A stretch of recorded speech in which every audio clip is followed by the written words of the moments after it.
Hey guys, what's up? Welcome back to my channel. If you're new here, my name is Tomi. Thank you so much for clicking to watch my video. Thank you for stopping by. Recently on my channel, I've been making videos about my very recent, not that recent, like my recent move to South Korea. I mean, I moved here like 2.5 months ago. Wow, time flies, it really does. But yeah, I took a mini break. I haven't posted for like 3 weeks because of just like things that have been going on. If you guys heard about what happened in Taiwan, you probably know what I'm talking about. So I really hope all those souls rest in peace. And yeah, it's just been a bit gloomy. It's not even just that, just like I feel like, I don't know, there are some things that were also going on with me, like personally as well. When the reality of living far from what is familiar just like hits you.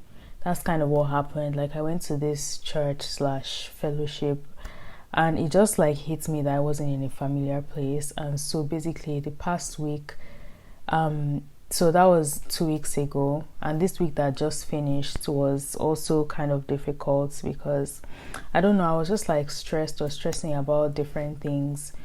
So yeah, that's just like a little recap of what has been going on with me, and that's kind of why I've been away.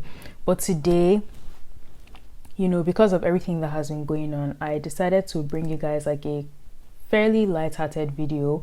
I'm going to be telling you guys like the culture shocks I've had coming to Korea as someone who has lived in 2 different countries and continents. That's crazy. One of my friends told me recently, he was like, yo, this is the third continent you're actually living in. That's true. Like, I've lived in Nigeria, Canada, and now Korea. I've made a video on my channel before about my Nigeria to Canada culture shock, so I'll link it up if you want to check that out. But this one is going to be more like Canada to Korea. I'm like, should I say Canada to Korea or like Nigeria and Canada to Korea? But it's been a while since I lived in Nigeria, so I think, yeah, I'll just leave it as Canada to Korea. So yeah, if you're someone that lives in Canada and you want to move to Korea, or you're just wondering how things are, or if you're just curious in general and you want to hear about like my recent culture shocks, then just keep on watching. Make sure to like this video, comment, subscribe, all that good stuff, and check out my other content. Okay, without further ado, let's get right into the video. Hey guys, Editing Tomi here. Not sure if you noticed this or not, but my mirror does not look the best right now. I wanted to not post this video because of perfectionism, but I pushed myself. Anyways, I hope it doesn't bother you too much. Keep on watching. Bye. Okay, so the first thing that is kind of a culture shock is separating trash. So in Canada, trash gets separated. Like, we have the green bin, which is for compost, we have the blue bin, which is for recycle, and then the black bags for trash. But here it's like very specific. Like, they are like, this is what our trash bags look like, by the way. I know I don't need to bring it, but I'm just being like kind of extra. You know me. So this is what they look like. Every city slash province has theirs. They look exactly like this, but everyone is different colors. I remember Daejeon's trash bag is green. Kyung, I think Chongbuk, where Jongwon University is, theirs is pink. So it's like everywhere has like different colors. So basically you have to put all your trash in here, but then there's like separate container for like glass, plastic, and also like with food waste, they're so specific. That's probably what this point should have been, instead of just separating trash in general. But anyways, yeah, food waste is super specific. It's like, if you have like eggshells or shellfish or things that animals cannot eat, they go in the general trash, but everything else goes in the food waste. Like, it's just very specific. So it's like, you probably get confused, and if you can't really read Korean like me, you'll go to the trash area and you'll just be like, okay, which one goes where? And obviously if you get caught for not separating trash properly, then you'll be fined. But yeah, that's just it. Is like the way, this specificity, like, in Canada with the food waste, it's just like everything food waste goes inside the compost bin. But here you have to separate shells, you have to separate this, you have to separate this and this. Like, it's just really specific. So it can be kind of frustrating. At first I was just like, what's going on? Like, I don't like, this is stressing me out too much, like, are they going to catch me? But yeah, that's like one of the culture shocks. So Yeah, that's just for general trash, and then recycle is separate, glass is separate, plastic is separate, eggshell goes here, food waste separate, blah blah blah. You get the general gist.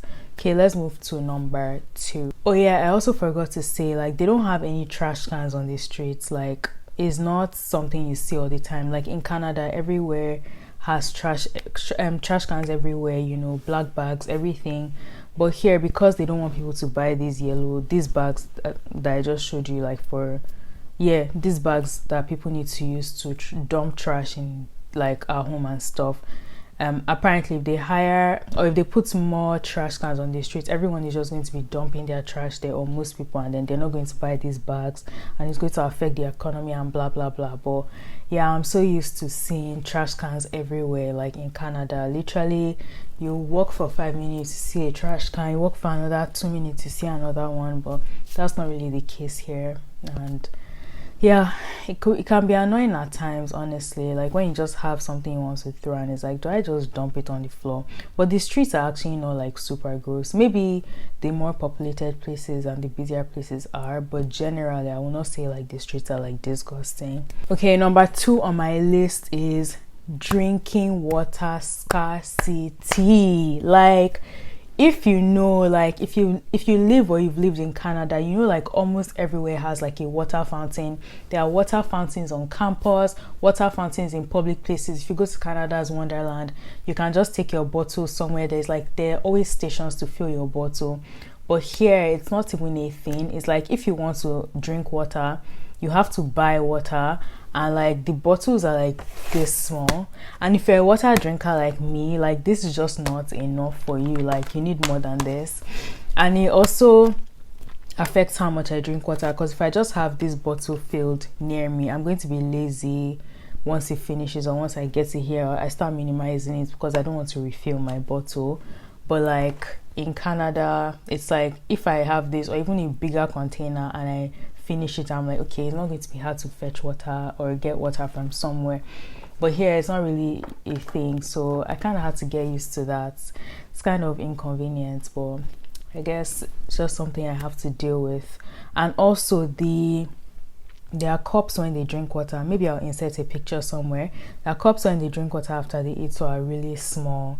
It's like taking shots, not as small as shot glasses, maybe like 3 times that. I'll insert a picture, those metal cups. So it's like I'm not really encouraged to drink that much water.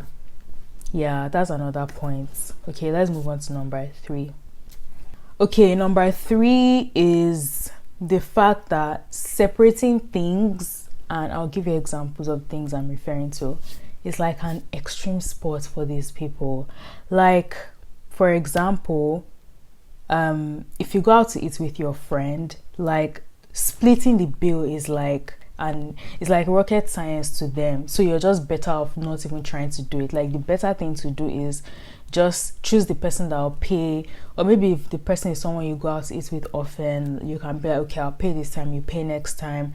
But like, you know, in Canada, if you go out to eat with your friend, like you order like, I don't know, carbonara, your friend orders, I don't know, spaghetti with tomato paste. It's like they pay for theirs, you pay for yours, you pay for your drink, they pay for their, like it's just like it's not a big deal, it's not rocket science. They will just be like, okay, 1 bill or 2 bills, blah blah blah, and you do it. But here it's not like that, and it gets kind of frustrating because it's like if I go out to eat with people, if I'm not the one paying, then I'm automatically owing someone money. But the transactions, like with online banking, they are free, but still that is something I had to get used to. Also with food, it's the same thing. Like they eat a lot of veggies, like lot and lot of veggies in this country, but and their diets are very balanced. Their diet is very balanced. Their meals are very balanced. Like my metabolism in this country has been mega blessed, like very very blessed. But yeah, they can't seem to separate like the veggies and the meat. It's just so hard. Like they can have like tofu soup, and the next thing you see seafood inside, and it's like is this veggies or is this seafood? Like they can't really separate it.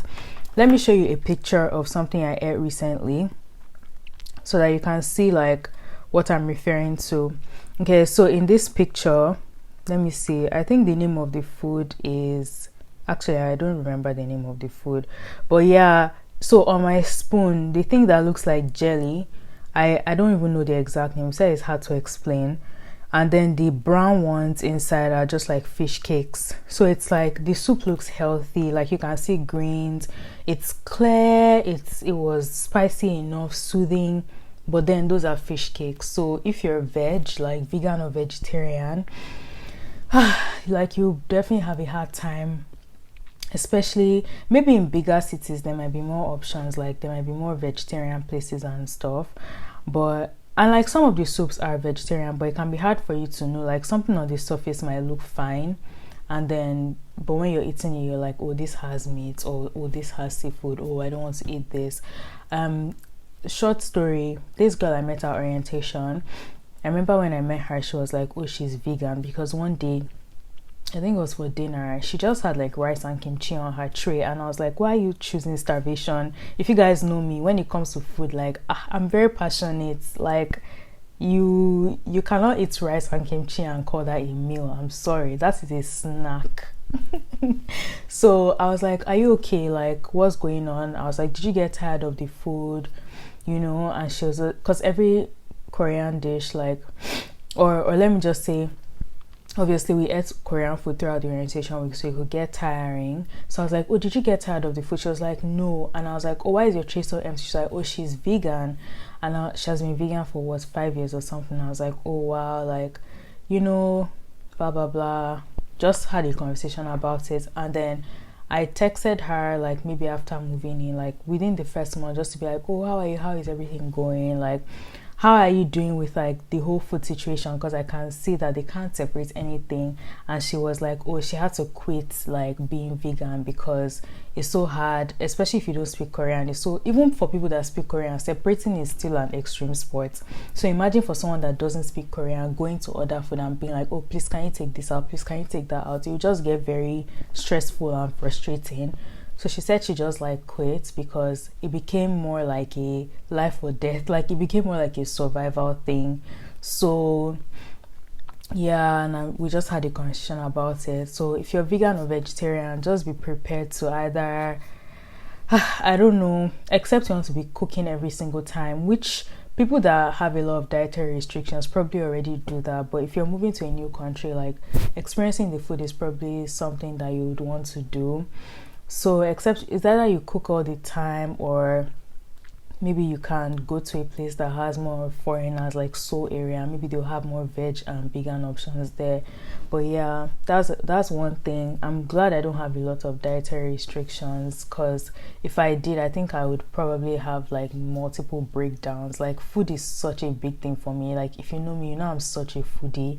So just food causing stress is just not something I would want to subscribe to, or like something I would want to be like a legit thing in my life. Like you're already going through so much change. Like the last thing you want is that the thing that is supposed to fuel your body and bring you comfort to be the thing that will be stressing you. Okay, I've talked a lot on that. Clearly I love food.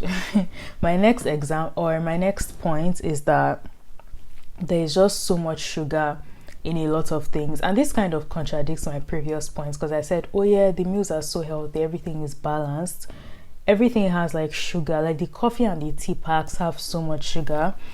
I bought this tea a while ago, like when I first moved here, and I think it's like lemon and ginger, or just ginger. Let me open this tea so you guys can see what I'm talking about. This is just for demonstration purposes. Like, look at the tea. Let me put it in my Hello Kitty cup. Like, just watch. That's just sugar. Like, so much sugar. And then, you can't really see inside. Okay, you can see it now. But yeah, I was so upset, because if you know me, like, I don't have a sweet tooth. Like, I'm not a dessert person. Like, don't bring too much sugar near me. Like, I would give it back to you. As much as I love food, I'm a savory, spicy, seasoned, whole meal type of girl. Like, I'm not a snacker, I'm not a sugar person. Like, I've just never been that way. Even since I was a baby, I was never crazy about candy. So things like this are just not really my gag, or not really my thing.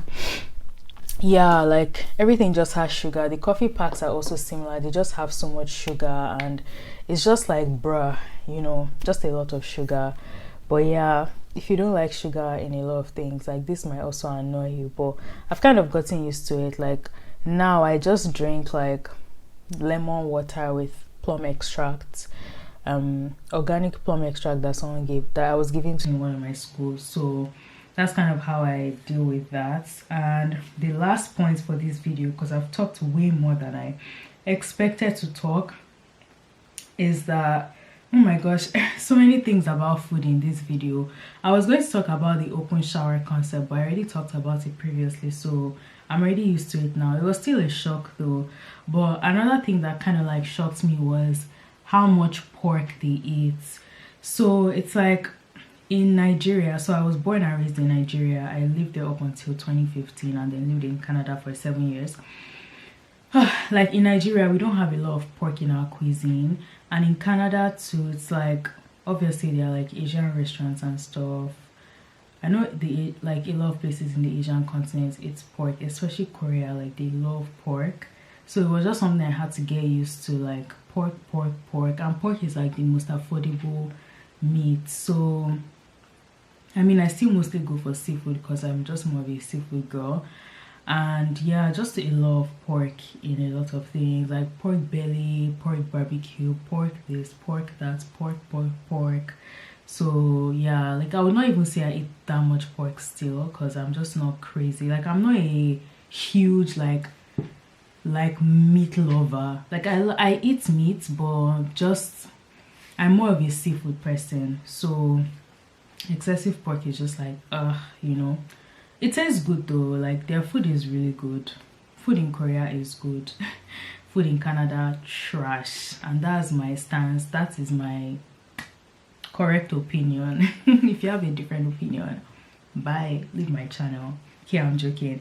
But yeah, that's the end of this video. I hope you enjoyed it or enjoyed getting some insight into like the culture shocks I've experience as someone who lived in Canada and is now living in Korea. If you like this video, make sure to give it a thumbs up, make sure to subscribe and check out my other videos, and make sure to leave a comment in the comment section. Thank you guys so much. I've gained so many subscribers since sharing my Korea journey so far, and I'm very appreciative of that. Even when I didn't post, so many people were subscribing. Thank you guys. Thank you, Jesus. I'll see you guys in my next video. Bye.